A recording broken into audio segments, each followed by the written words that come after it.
বছরে একবারই আসে, হয়তোবা আসার পর মানুষকে আনন্দ উৎসাহ দিয়ে তারপরে সেই দিনটা ঠিকই তার সময় মতো চলে যায়। সেই দিনটা কি জানেন? আমাদের মুসলমানের ঈদ আনন্দ। বছর শেষে যখন রোজার ঈদ আসে, তারপরে কুরবানির ঈদ।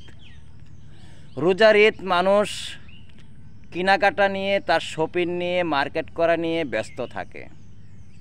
যেমন কুরবানি ঈদে ছোট বড় ধনী গরিব তারা ব্যস্ত থাকে তাদের কুরবানি নিয়ে। যারা কুরবানি দিতে পারে তারাও ব্যস্ত থাকে, যারা না দিতে পারে তারাও ব্যস্ত থাকে।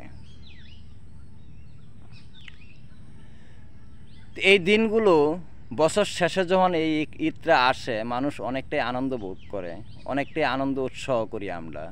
যখন এই ঈদটা কিছুদিনের জন্য আনন্দ উৎসাহ দিয়ে চলে যায়, তখন হয়তোবা আমাদের এই স্মৃতিটাই মনে থাকে যে আমরা ঈদ উদযাপন কেমনে করলাম, ঈদ আনন্দ কেমনে করলাম, সেই দিনগুলি কেমনে গেল।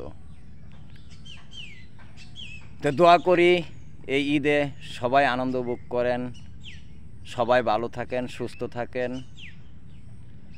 আর সবাই বেশি বেশি করে কুরবানির জন্য ব্যস্ত হয়ে থাকেন। ভিডিওটা ভালো লাগলে অবশ্যই লাইক, কমেন্ট, শেয়ার করবেন।